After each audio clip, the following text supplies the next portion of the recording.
an impactful time right now where culturally there's so much going on. There's a lot of craziness in the world, a Hmm. lot of violence happening, Yeah. and it's probably no better time for someone, a faithful person, a pastor like yourself, to be helping to lead people. And you have a Yeah. new endeavor where you're going to be actually walking into a new place where you're leading over 600 pastors, Right. right? I mean, tell me a little bit about what you got going Uh, on. That's what I've been waiting to I got to tell hear. you, you're exactly right. The culture right now is making it very difficult for people who are on the front lines of anything. Whether it's a political thing or a faith thing or community leadership role, there is so much chaos in the world and unsettledness, it seems like. Pastors are no different. I mean, they have the same thing going on, and they're trying to lead congregations of people who are dealing with all of these cultural issues in their home, in their community, in their family. And how do you lead them in a way that's healthy? Without overreacting and going to extremes. And that's a hard job sometimes because everybody has an opinion and everybody thinks their opinion is absolutely right all the time. And we know that really only happens for me and Scott. But Yeah. Yeah. I mean, look, if the more curious we stay, yeah. the more interested we stay in people, the Yeah. more we put, our neighbors ahead of, our actual relationships with our neighbors ahead of being right or wrong, the Right. better we're going to be together. And I think it just requires a little bit of grounding Hmm. and a lot of God, a Yeah, lot of faith. but why is it you think that we're more inclined to err on the side of trying to be right all the time rather than being right relationship? We'd rather be proven right than to value the relationships that we're given. And we've got some great relationships, but we don't all agree on things. Yeah, it's funny. Someone told me a long time ago in life you can be right or you can be happy. Which do Yeah. you prefer? And if you focus your life on being right, then oftentimes being right doesn't feel so good. Yeah. And so being happy is a little bit more fun than being right. And if for those of you that are married, you probably understand this Yeah. even more because it's not always fun to be right, Yeah. Right. even if you think you're always right. Yeah. Yeah. Well, sometimes we focus on being right so much that we draw a really tight circle. And if we're not careful, we're going to draw that circle so tight that we're the only ones standing in it. That's right. And relationships, fall by the wayside and they become casualties to either our ego or whatever it is that causes us to be so driven to be right all the time. Yeah. So it's sad. I see in our culture today just relationships falling apart all over the place. Parents who aren't talking to kids, kids who aren't talking to grandparents, friends who've been friends for years who are no longer friends any longer because of things, frankly, that don't have either eternal consequences with them or a whole lot of significance in life. And that it makes me sad that we are willing to disintegrate relationships over certain things. Yeah, I talk a lot on this show about Sunday night dinners, Mm. and my mom does a Sunday night dinner every week. My mom and dad, but mom's the one that listens to the show, so I mention her a little bit more. Um, but I think it's really interesting because one of the cool things that comes out of that is we're able to vet a lot of ideas. We're Mm. able to have the kids talk about things that maybe they don't talk about in public, and just kind of have conversations that families should have in an open environment. We're Mhm. not always agreeing on things either, Mm. but that level of familial conversation and challenge and different ways of thinking is really healthy to be able to remember that the relationship, that the dinners, that the family part is the most important part, Mhm. and the ideas can all be worked out together. Yeah. So we being in a big Italian Catholic family, you can lay it all on the line, and it can be an all out battle one night, but the next day it's over. Yeah. It's sometimes the same night it's over. Yeah. Well, what's the difference for you guys? I mean, because you're able to do that, but a lot of families aren't able to do that. What do you think is that driving force that keeps you guys coming back? I think it's passion. I Passion. think what happens when you're very passionate is you're always going to go a little overboard. Mm. And Yeah. so, I love the song by the Beatles and Paul McCartney, Yesterday. I long for something I said to kind of have a redo or a Yeah. reboot. And I think passion drives sometimes a mode of overdrive. And so you're used to kind of pulling back a little bit here and there. And so I think it's natural for you to become passionate, and you should let yourself go around your family to some extent. I like the ability to be all of who we are. Right. And it's healthy, it's good, and I think if you get a little passionate, you may offend somebody, you may say the wrong thing, and that means you're saying you're sorry. That means that you're apologizing. That means that maybe someone else is apologizing to you. But when you love someone, it's okay. So your passion is in the person, not in necessarily. It's in the relationship, not the Yeah, idea. not the idea, The yeah. idea is just it's not that important. Yeah, it's going to change too. I mean, culture changes all the time, right? So what's popular now is not going to be popular maybe 15 years from now. Yeah. Yeah. So I mean, it's gonna look change. look at politics, right? I mean, it's every single month the media is pressing something that they want us to actually pay attention to. That's Yeah. the most important thing to the messaging. I'm so curious today that I don't even like to watch the news in any capacity. I'm reading it, That's what I and do. then as I read it, I'm putting my own spin on it. Okay, why are they trying to tell me that this is the case? Yeah. What am I trying to read? And I'm not saying I'm a conspiracy theorist by any means. I'm just saying I don't take anything for face value. I don't want to be led in a place that I'm not being curious. Well, and it's hard, and that's its whole design, it seems like, is to keep the curiosity down.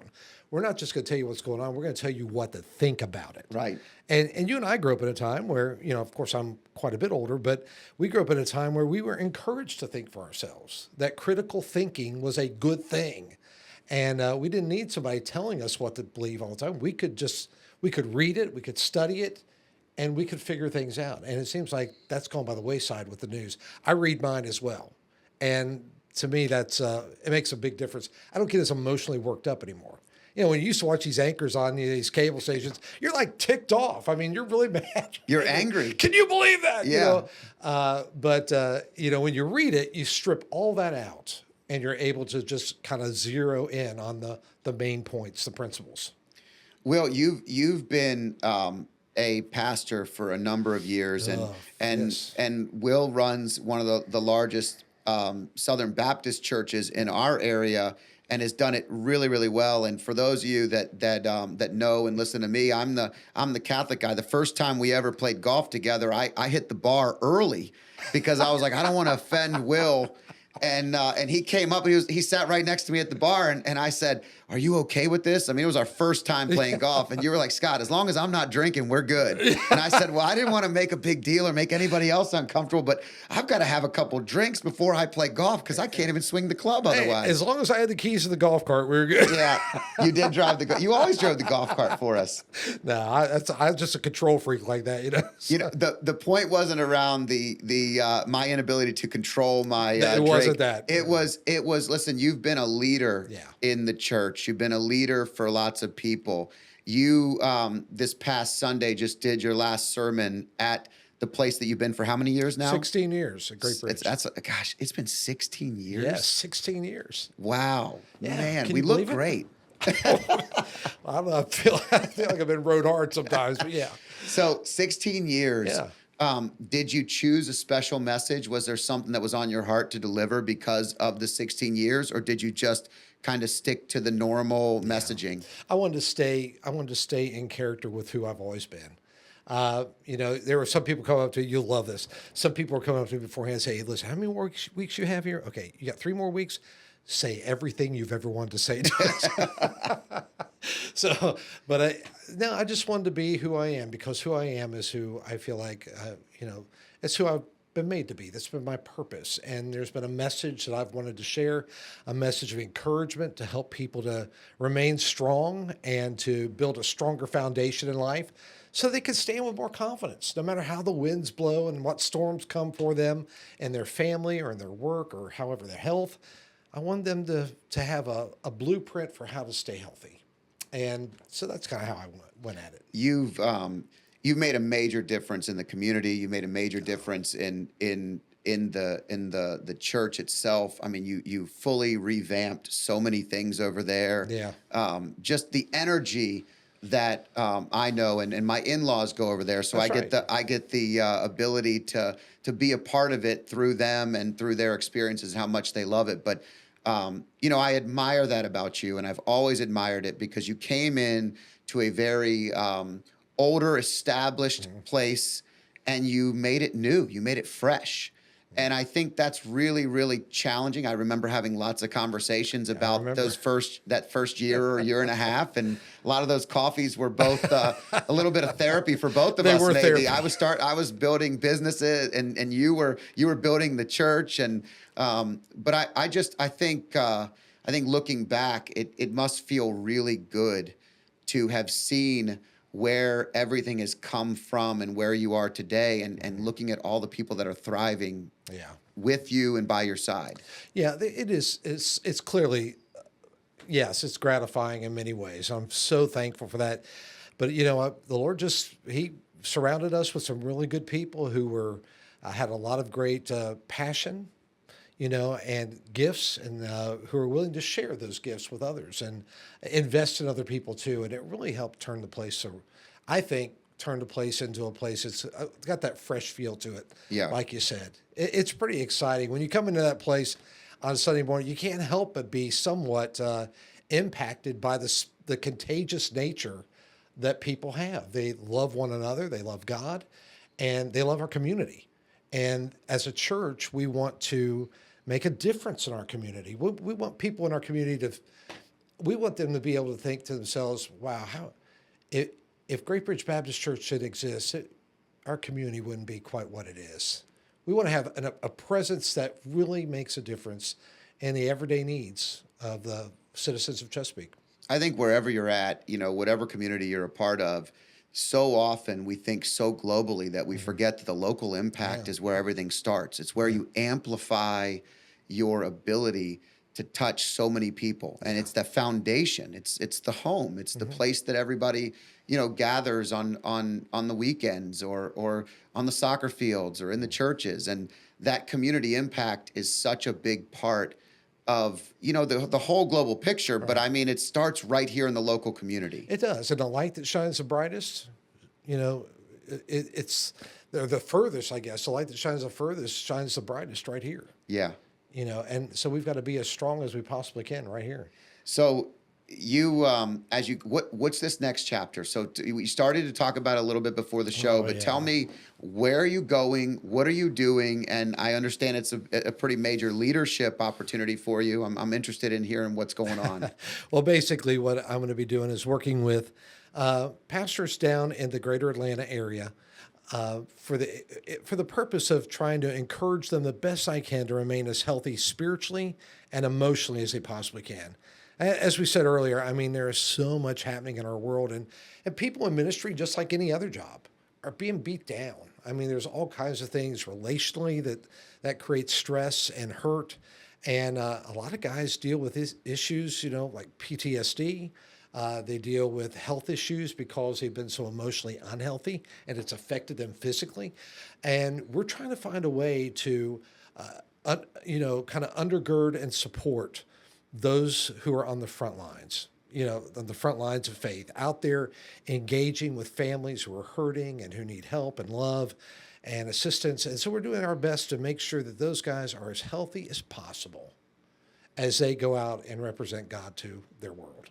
That's And awesome. and so it may mean that I meet a guy and play golf. I mean, can you how Yeah, horrible is that going to be? that's awful, awful job. Or I meet him for coffee, or maybe I see him in the hospital if they get sick, or maybe a family, for example, had surgery. A pastor's family might have surgery and they don't have the insurance that they need, and I can take a check to them to make sure that we're able to get those bills covered.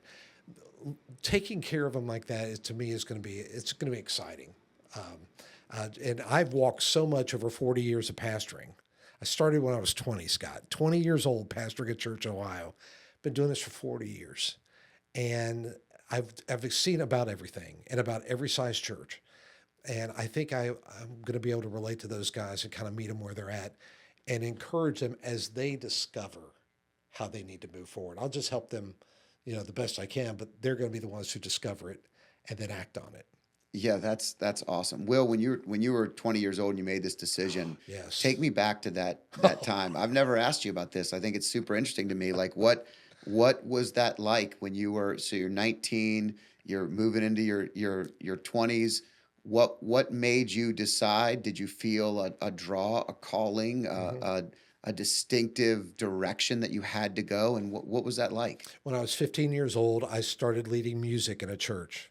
And so I had been working in a church for a few years doing that and went to college and I was still doing the music stuff and working with students in a church down in southeastern Kentucky. Met Melissa when we were 19 years old, got married at 20 years old, graduated from college at 20. And Just a baby. I know, I mean, and the next thing you know, a church in Ohio had heard about me, and they offered me a position, and I wanted to go teach at a little Baptist school in Oneida, Kentucky, a school that takes care of kids who are frankly not fitting in their homes and schools, and they just need a place to go. And that school would make the kids work, so they all had to have a job on campus, working in the garden, wherever, doing Right. whatever. So I wanted to go teach there and continue at the church I was at. And the pastor of that church said, no, no, you need to go to Ohio and pastor. And so I ended up doing that. And it was it was kind of interesting. The church would seat 400 people. We had 12 my first Sunday, and there's 12 people. And about 3 years later, we were running about 175. But I didn't know any better, Scott. It's just, I knew that I loved people. I wanted people to know that God loved them, that they were special, that He has a purpose for their life. And I just started building relationships, having coffee with people and, whatever. And through building relationships, God blessed that. And our church really began to see revitalization. Now, you have two daughters I do. and two grandchildren now. Yes. And one more on the way. One more on Be the here in way. about 3 weeks. Oh my Yeah. gosh. So your oldest grandson is now how old? 3 years old, a little over Okay, three. Jameson. Jameson. Is he been conditioned to be as big of a Kentucky Wildcats fan for basketball as you are, He's or been to 3 games. So okay, one each year of his life, huh? pretty much. That's about right. Yeah. Jameson is, yeah, he is. He says, go cats, go cats. So he watches them. And of course, Brittany and Matt live up there now. Yeah, And so they're up in Kentucky with the kids. that's great. Yeah. So you get to being in a hub. It'd be easy to fly in and out, see them when Will you want be to. Not too far of a drive. 6 hours. Be Yeah, good. that's doable in an Yeah, afternoon. it That's is. not too bad. Not bad at all. That's great. So you have a lot going on, a lot happening. How are you managing the transition? So, are you is it one of excitement? Is it one of like a chapter closing where you feel a little bit of loss? How are you addressing it right now? I feel a little bit of loss. I love our community here. I love Chesapeake. I love Scott. I have admired you and thought the world of you and your family and loved you guys for years. And the way that you have impacted my life and our community has been unbelievable. When I think of Scott Danner, I smile and sometimes laugh, but mainly smile. Probably a lot of laugh. Yeah, because you are so genuine in the way that you care about people and you care about relationships. And I think that's one of the great gifts that you have. That the things that you do because you care about people. It's not, it's just genuine. And so I just can't tell you how much I've appreciated you and your friendship through the years. Thank And you. so yeah, I feel a little bit at loss that it's going to be probably a while before I get to have coffee with you, Yeah. again, and get to be blessed by just the friendship. At least we live in the same community now, but it's going to be different. And I feel that way about our church family. We've grown to just love them, and there's been a lot of grace there extended through the years, and we've been the beneficiaries of that. Yeah, it's going to be tough. Yeah, well, I kind of felt like that knowing our relationship, knowing all the people that you are connected to. And that was, I've been talking about doing a podcast like this with some of my close friends. I've tried to get my wife in here. She's not ready yet, but she's coming. And I felt like it was a perfect time to have a conversation where, we're just catching up and talking about good things and important things like we would at an average Starbucks or Pale Horse Yeah. coffee and on a Right. Wednesday afternoon after work or something. So, Yeah. it's probably natural to feel a little bit at loss. And I think anytime you're going into a new chapter, I was talking briefly with you about just empty nesting, Hmm. and it's probably the perfect analogy when you're leaving something you've been doing for 16 years. It's almost like a child leaving the home, Right. and the parents are left behind kind of thinking, all right, now what? Hmm. And in today's day and age, fathers are so much more invested today than they were maybe 25, 30 years Hmm. ago. I think my dad was kind of happy when I was going to college. Like it was a lot of negative energy that was leaving, and you can't have the two bulls in the house like that. Yeah. So, but at the same time, I think there's a new direction of families, and they're kind of moving together into the next chapter. And there's always a little bit of loss in that next chapter, but there's also new opportunity, Yeah. time to discover a little bit more about yourself, time to get a little deeper in your faith, connected to a new community. Um, I think another thing that every time I go through a new chapter, something that helps me is, I always feel like the more I build and develop and put energy into something, if I can impact more people on a larger circumference, a larger stage, whatever it Hmm. may be, I want to do that. I mean, it's part of the reason we started this podcast. It was because I'm having great conversations with people that if someone else is listening to this and they just need to feel, a little bit Hmm. better about their own life, or maybe they're having a challenge in their life right now and they just need to know that we all go through this stuff. Like Yeah. it's normal. You have an unbelievable opportunity, one that's going to have tremendous upside, tremendous value that you're going to be impacting so many people. Yet it's still normal to feel a little bit of loss when you're leaving the old Yeah. stuff. It is. And I feel old, to be honest with you. You showed me that video of Braden earlier. Yeah, And I'm sitting there going, he was so young when I came. he was a baby. I know. And now watching him I mean, speak he with was such, literally a baby. Like he was yeah, 16 years old right now. yeah. So And so it's like, watching him now with such depth, and he's so articulate and rooted in faith. And I just think to myself, you've got to be so proud of your boys and just how, your family's been I blessed. think sometimes things come out of necessity. Hmm. So a great example is Braden is playing soccer and he lives away.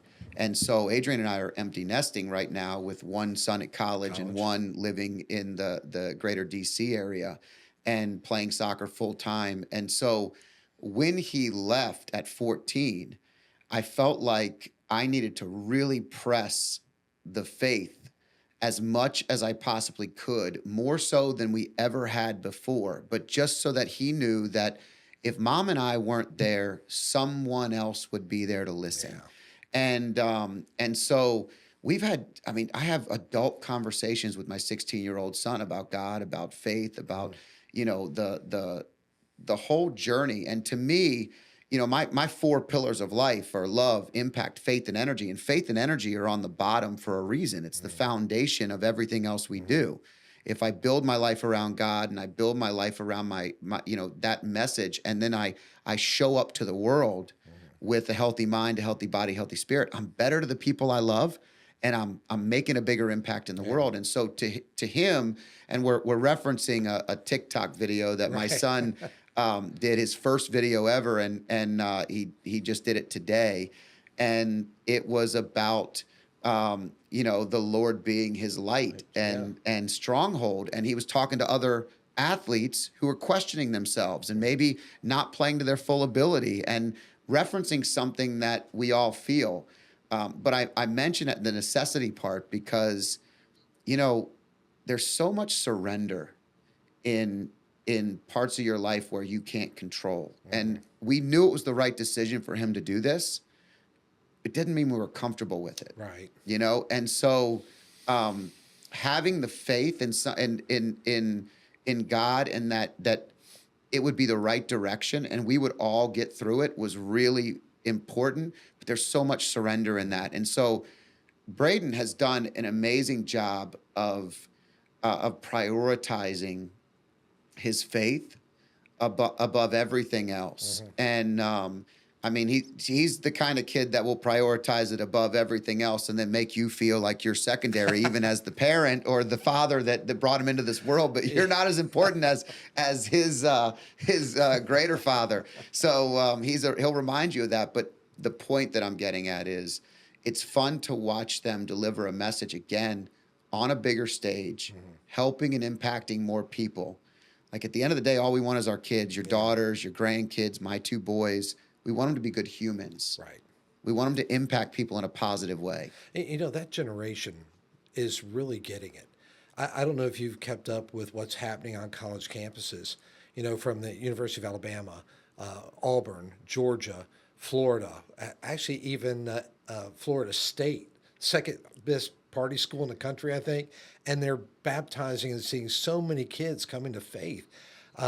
There's a group called Unite Us, and you're seeing this thing spread. Even at Ohio State University, I think it was a quarterback or something was in an Uber, and he was just talking about to the Uber driver about how he had an injury and he was dealing with that.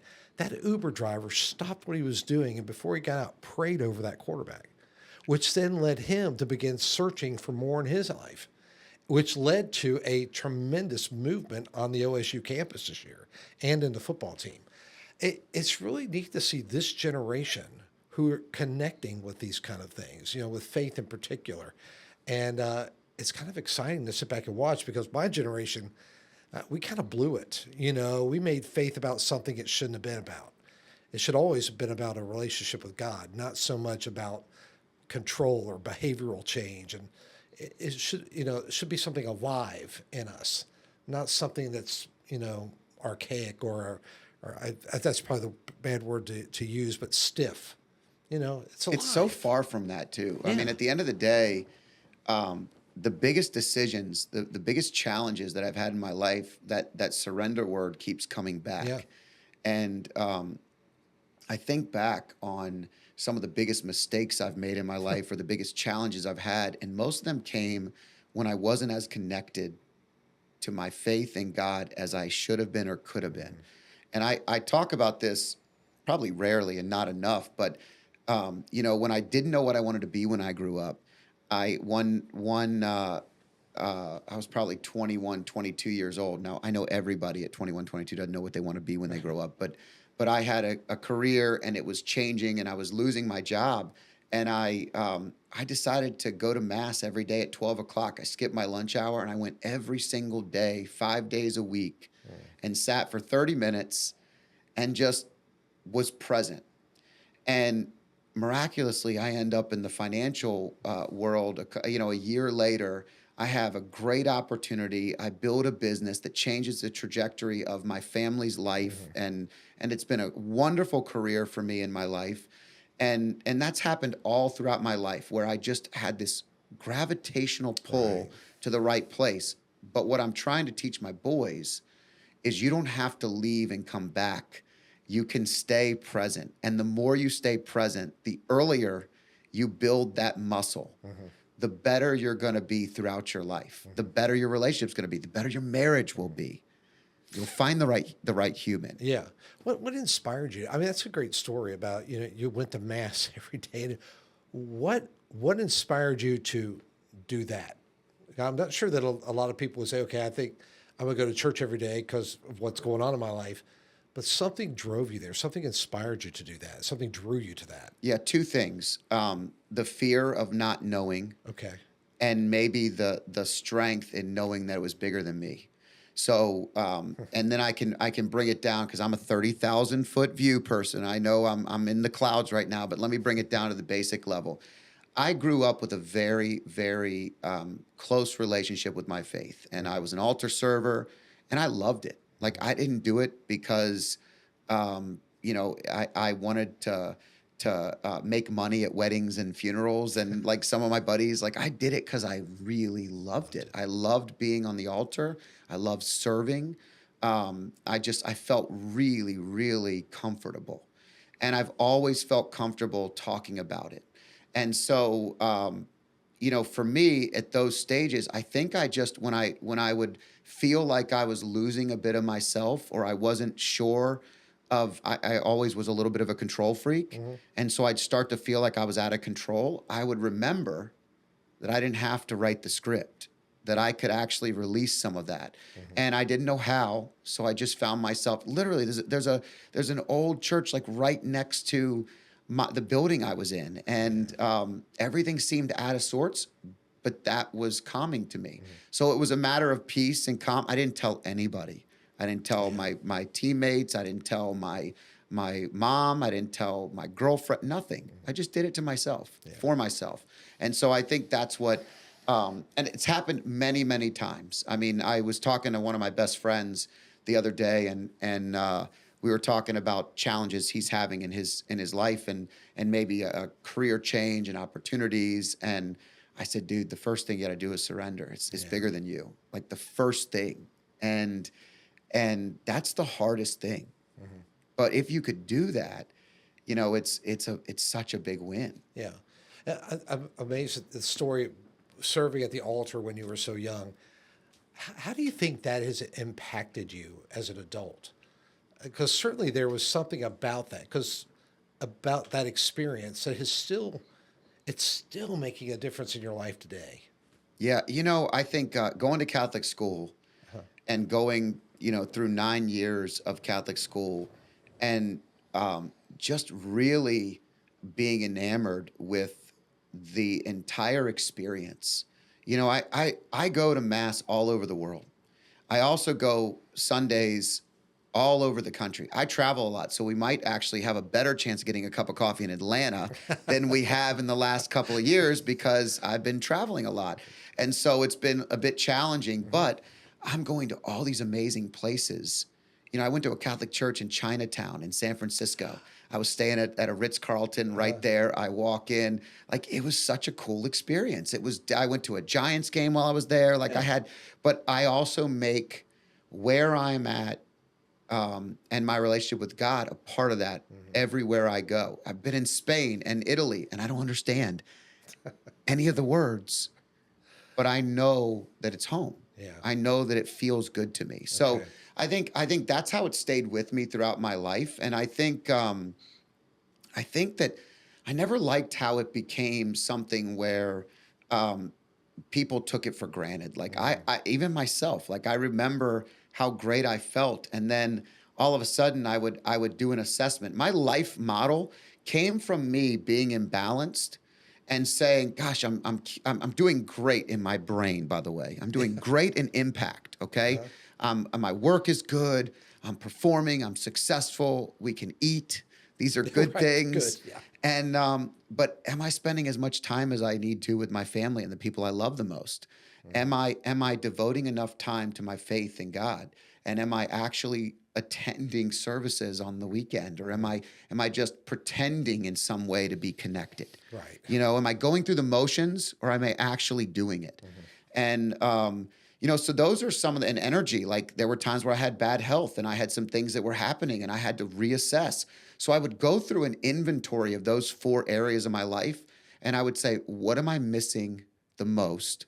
What do I need to prioritize? And I would circle one or two things and that would become my Hmm. focus. And so there were times where my faith bucket became the focus Hmm. and then everything got better. And maybe that was actually dialed in and my energy wasn't so great. So I would put the focus there. But life is about this imbalanced run. Kind of remembering how you felt when you were young, to your question, Hmm. when you were in simple terms, just serving. Hmm. It's not an awful way to be. No, it's not an awful way to be. And I guess the reason why I asked that question is because that's still a huge part of your life, serving and giving. And that I've seen that for years through Rotary and other things that we've done. You giving of yourself, or finding a way to make a give in a way that improves or blesses somebody else, it's been a priority for you. And I was just wondering how much of those experiences at a young age helped shape that and solidify that in your adult life. I think much like you, I think that not everybody is as blessed as I've been in my life. We all have challenges. We all have hurdles. We all have, things that bring us down. But I feel so blessed and I feel so grateful for that I've always felt like um, I'm a connector and a communicator. And if I can use this gift that I was given by God to serve people in a greater way, that's a calling. To me, that's a calling. It's above just being good. I mean, I hate it. People will say, he's a great salesman or he's a great talker. Right. I'm a communicator Mm-hmm.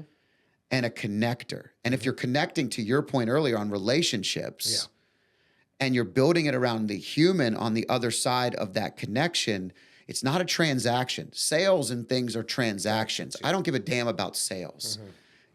That is easy. Yeah, I could trade baseball cards with the best one when I was a kid, and I sold some really good deals. I mean, I ended up with some good cards. Some had to go back to the other kid because maybe I talked him into something he shouldn't have done.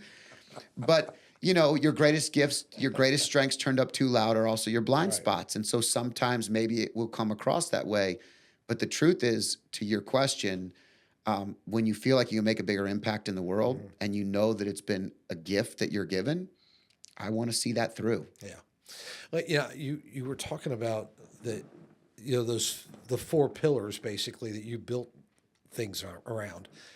A lot of people are looking for something like that, and I'm going to be going into a group of people who are maybe haven't thought that way yet. They haven't thought about that.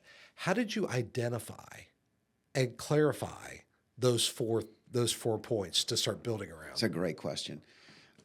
There's a couple of things. Number one, it started as a brainstorming Okay. exercise. So it really started with me being so overwhelmed so I would set all these dreams and goals. I'm a visionary. Mm-hmm. So one of the biggest challenges I have in my life is I'm always looking at things through a future lens. Okay. And that means that, where we decide to eat for dinner could be a really big decision in my life. My give a darn factor is 1,000% on everything. And I'm amplifying it towards 5 years. Right. So, my poor boys are always thinking about dad, thinking way into the future. This is going to be impactful, not now, but later. So it's a positive and a negative. But here's the point. I would get overwhelmed with all the things I was writing down that I wanted to achieve, and I needed to organize myself. So it started in a very simple way with 4 quadrants of life. I just prioritized the who's in my life that mattered most. And it started out with just the people. And I would write people's names that I wanted to spend more time with. Yeah. I would write people's names that gave me energy. I would write my family down. And sometimes, if there was a challenge I was having with a teenage son, or my wife and I were at a spot that maybe that week was challenging, I would write down what it was and how I just brain dump, right? And then I'd go to impact. And when I first started, impact was all about work. So it was literally one word, it was work. And I felt so empty about that I needed to change it. Mm-hmm. So I started to change it to something outside of work. I still put the things that were my day job in that category of brain dumping, but I went bigger than that. I went, how is this impacting, the people I love? If you take each box and you just ask the same question, so it's who, Right. I love who, Who? it's what. And if I go into the what box, I ask the same questions. Who are impacted by this impact? Who are the people that I'm impacting? Why am I impacting them? Like, why do I want to do this? And how am I going to show up? So I just asked the same 3 or 4 questions in every box, and I started to find clarity. So I would go to faith. And for me, faith was, I always prayed, but I wasn't always active at certain times. I have 2 boys that play a lot of soccer. Guess what? We missed a lot of Sundays. Right. And I did not prioritize for a number of years the most important thing. And I think when you start to see your boys move on, I several years ago I kind of made a hard turn and we started to really press again on the most important things Yeah. with our faith. And again, I talked earlier about Braden and how that was really important with him moving away.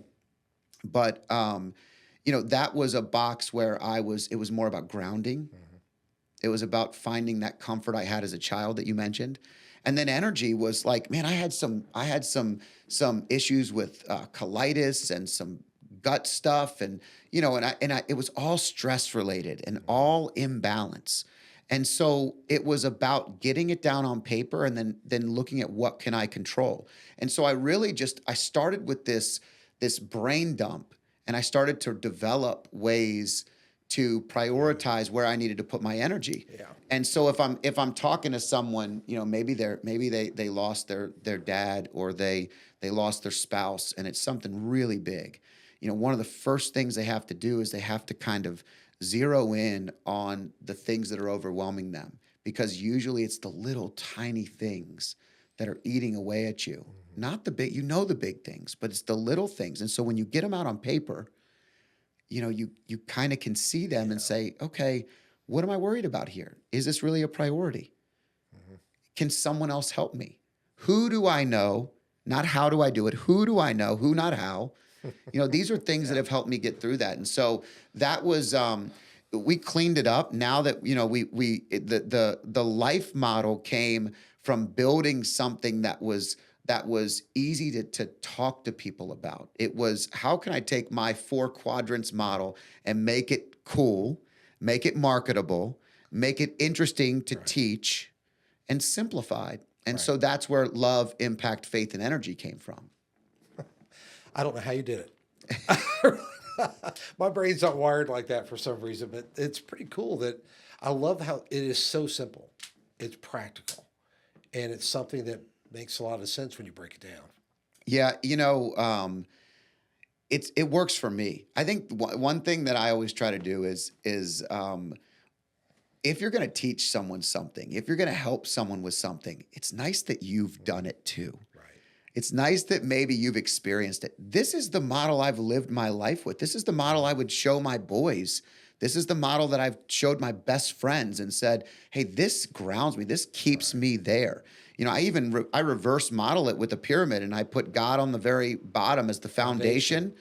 And then I move up to energy, how I show up. So many of us struggle with the energy portion, our health, right? It's our healthy mind, healthy body, healthy spirit. But how great can I be to the people I love? How long can I live for the people I love if I'm not prioritizing that bucket? It establishes a motivation. Right, it does. Yeah.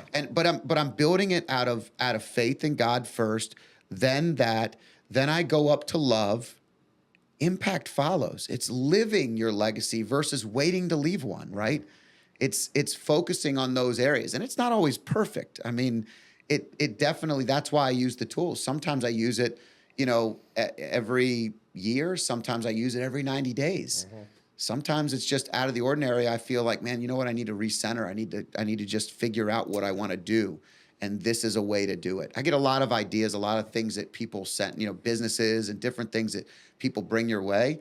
And sometimes it's hard to prioritize where you want to put your energy. So by putting it all down and kind of doing that, it helps. I mean, I could see it helping pastors as they're overwhelmed. It's the kind of thing that could help a group of people that are looking for a way to live within balance, but focus on the most important things. Oh, pastors are so susceptible because they are people pleasers way too often, and they don't set boundaries. And so having a tool like that could be extremely helpful, and give them the permission to and the platform or the playbook for setting boundaries and priorities. That could be awesome for them. So Yeah, it's funny. I think I heard something. One of the people I listen to all the time, Father Mike Schmitz, does a Sunday homily every week, and he talked about priorities, and he said, if you look it up in the dictionary, it's priority. There's only one priority, and in the last 20 or 30 years, we talk all about priorities. I have to get my priorities in order. Right. But really, the word is meant to have the most important thing be the most important thing. Yeah. And so a lot of people like us, both of us, because I know you too, we have a lot of priorities. We do. And so sometimes we just need to zero in on the most important thing. And some days, some moments, it's really easy to see. Yeah. Right now, it's you have to, as you move to a new chapter, you have to start to establish them. Sometimes all we know is the one thing. Okay, Melissa, my wife is the most important thing for me. It's Adrian. Your wife is Melissa, but I just mean Right, I from your understand. perspective. I got it. And I don't have a second wife. No, That I would be a understand. lot of work. I don't want to disappoint another woman. I hope you're taking her to a nice dinner, by the way. I hope so. Which is usually for you, what, Wendy's or Wendy's, Waffle yeah. House? She loves it for some reason. Oh, but you're right. I'm moving to Atlanta. There's going to be a new chapter in my life. I am curious to know, what's the next chapter in Scott Danner's life look like? I mean, you've got a, you've got a conviction, you've got a passion, you've got a purpose. How do you see that developing even further still in the next few years? So I think one of the biggest, that's a great question. It's always good, ladies and gentlemen, to have a great friend who asks you questions that make you think for yourself in ways that maybe you haven't. But, I think one of the things I'm focusing on in the latter part of my 40s is patience. And so while I build things, something as simple as this podcast, I love this podcast. Yeah. I tell everybody how great it is. And it's not great because I'm doing it or I believe in just what we're doing. I do believe it's a great result, but it's because we're having great conversations with great people. And I think there's something for everyone. We might talk about relationships one week. We might talk about gut health with Dr. Stephen Gundry or loss.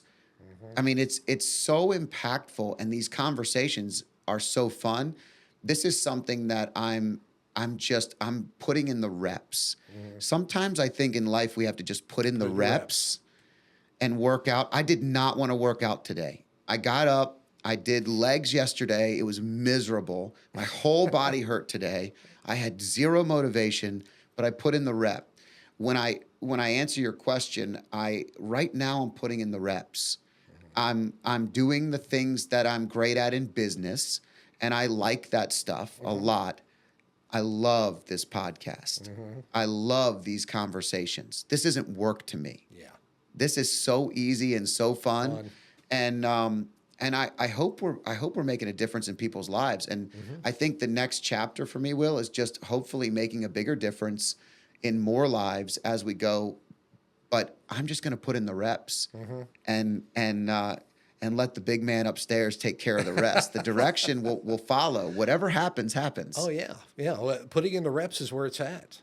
I mean, that's how it moves forward. So that's awesome.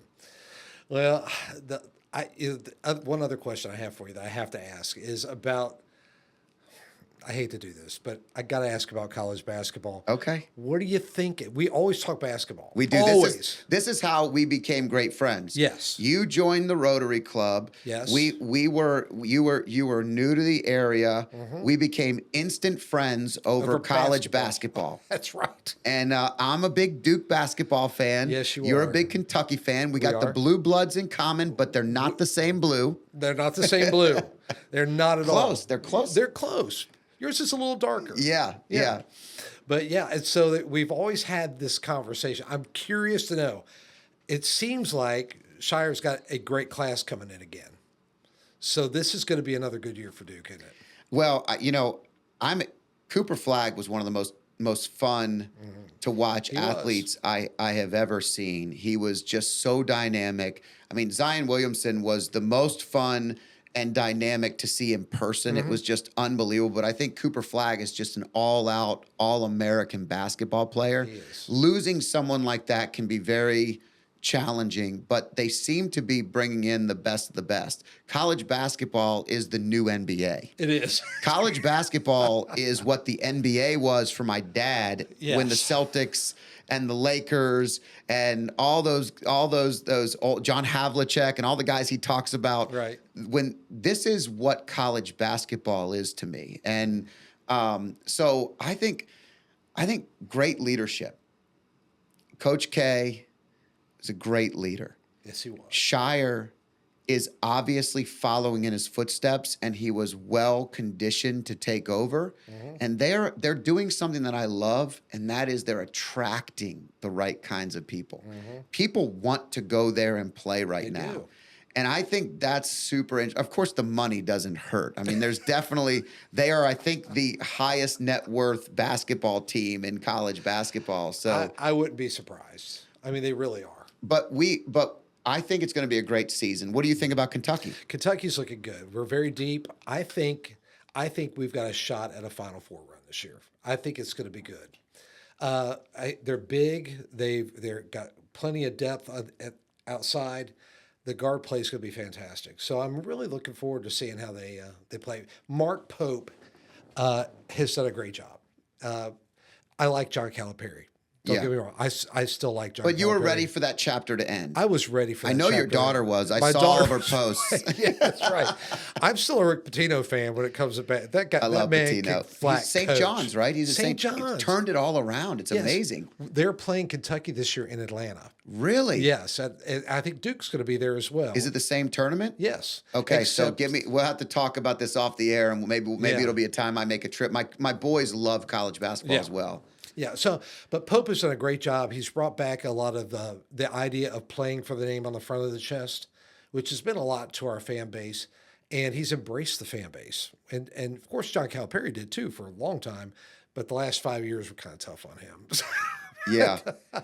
But Pope is getting it done. I mean, there is hope in Pope. I mean, we love him in Lexington. He's just doing great. I went to his. I meant to tell you this. I went to the introductory press conference they had for him. You were live? Yes, I found it on Friday, and then Brittany and I and Matt and all of us, we got in a car and drove up there for a Sunday afternoon press conference at Rupp Arena. 24,000 people packed out Rupp Arena whenever they introduced him Wow. as the coach, and the media was all there on the floor asking questions. They brought the bus in with players from going back to the 60s getting off of it. It was unbelievable. It was such a great celebration of our heritage and tradition. And That's so awesome. It was really cool. Wait, you're still a season ticket holder at Yes, Rupp? I am. I haven't been to Rupp to watch a game, so we still have to do that. We probably Let's do said that that. for 16 straight years, Yeah, but but we I should need do to make that. it happen. We need to have it. It's not on you at all. It's But on you me. took me to Duke, I did take you to Duke. which was a great night, by the way. I forgot. That was a blast. We sat right behind the bench of UVA, and it was a one bucket game. It was to the end. And I can't remember the player for UVA, but he popped it up, and it's like rolling around the rim, and it goes out, and Duke wins. And I was like, thank God, I didn't want to come here and watch a loss. Cameron is so amazing. I went to last year. I bought tickets for my brother and I to go to UNC Duke at Cameron Indoor. Oh my! And yeah, it was an investment. Yeah. It was an investment. But honestly, I wouldn't have invested in anybody outside of my boys. My brother is my ride or Right. die. So I'm Right. taking Derek with me. But we had a blast, and it was just a bucket list item. And to see the energy, you and I both share a dislike and Yes. lack of love for North Carolina, but we also carry a high level of respect. Yeah. Because it's a great organization, and that Kansas, Kentucky, Duke, UNC, and there's a couple of others that are outskirts. I don't know who else we add in there, but Certainly not Indiana. no, I know that's not yours. But there's a culture there, and I think it goes back to everything that we do, whether it's in business, whether it's in community, in our church. Whatever it is, they build something that people want to be a part of. Right. It unites the community together. They get pretty upset if you Yes, lose. they do. People like winning. They do. But the cool thing about us is, that love for basketball really was what stoked those coffees that, we started this. Did. That's what got it, because we were like, hey, we got to talk March Madness. We have to joke on everyone that doesn't like the teams we like. I mean, we had some fun talking basketball. Yes, we did. It's exciting. So you're going to see St. John's and Kentucky play in Atlanta. So I would imagine Duke's probably going to play Kansas, right? Or Michigan Kansas. State? One of the two? It's either going to be Kansas or Michigan State. Okay. One of the teams dropped out. I think it was Kansas that dropped out. Okay. So it's probably Michigan State. Izzo is a He's heck of a he coach. is. He actually made it through the transition while all the other ones kind of separated. Mhm. He stayed through, and that's admirable in itself. Yeah, and he recruits basically from that area up there. It's not like he goes real far away from the area. And what he does every year, year in and year out, I hate to admit it, It's great. but daggone, he does a good Well, job. I think it's easy to recruit in Michigan. I don't think most of the people in Michigan know that there's anything outside of Michigan. Otherwise, they would have left a long time ago. No, I'm Well, just kidding. it was kind of like the bumper sticker I saw at Ohio State University. It said the best part of Michigan is underwater. Yeah, So it's. We have some friends up in the Detroit area, and I'm like, you guys know there are other areas, right? Like, it's cold, and it they love. is. But when it's your home, you love it. Yeah, And staying close to your family and other things, it matters. I it mean, you can't do does. Sunday night dinners if you don't have close proximity to the people that you And I love the love most. that concept of Sunday night dinners. Well, That's healthy. it helps that we're all right here. You Right. know, we're lucky. Again, another blessing is we're all right here. We get to watch. My little brother's had two young. He has two girls under the age of 2 now, so he's starting his family. And I call him now on FaceTime, and I'm like, dude, I'm not calling for you. I'm calling for Sophia. So last night I called, and she was in the bathtub, and she told me that she had had a dream about Adrian and I the night before, and it was us going to see the animals. We had seen some animals, and lately her new thing is she wakes up in the morning and says she dreamed about you, and so then she leaves a little message, and she's like, I don't know, 20 months or Yeah, something, right. whatever I can't even keep up with the months thing, but it's just fun watching that next generation grow up and to eat together on a Sunday and kind of build that energy. It's really special. It is really special. Yeah. Any parting thoughts? Anything that what do you hope that this next chapter brings? So you're making this change. You're leaving this week, right? The end of the week. Yeah, leaving. Yeah, I was supposed to leave Sunday or Monday. Okay. Yeah, Now, are you driving yourself down there and like you have like the whole I've got a month truck? off. I'm just going to stay with Brittany and Matt, and see the family up in Cincinnati, and Okay, then I start down there August 1. that's So awesome. I'm going to take a month off and spend time with family. So, any parting ideas, any parting thoughts? I mean, we got the basketball in, so Yeah, that's the most important thing. I guess my parting thought would be this: that it's my hope that both of us, regardless of you know, at least where I'm at, is that I would be able to develop some tools that other people could use to be stronger in their walk of faith, to be stronger in their family relationships, be stronger in their leadership skills. And I just want to leave I want to leave behind at the end of the day when I finally do retire. I want there to be something that reflects that other people were mattered, they were special, and they were able to help find their purpose as a result of how God used my life to serve others. So that's kind of what my hope Well, is. I think you're doing a heck of a job, and you've always done a heck of a job. Your energy is something that draws people in and attracts people, just like that culture we were talking about. People Yeah, want to be a part of Team Will Langford, and I think no matter where you go, you're going to find success. Your family's going to continue to thrive, and your grandkids, unfortunately, will be Kentucky fans, but other than that, that will be. I'm just kidding. I think that's great. I think it's great to love something like that and to have that commonality.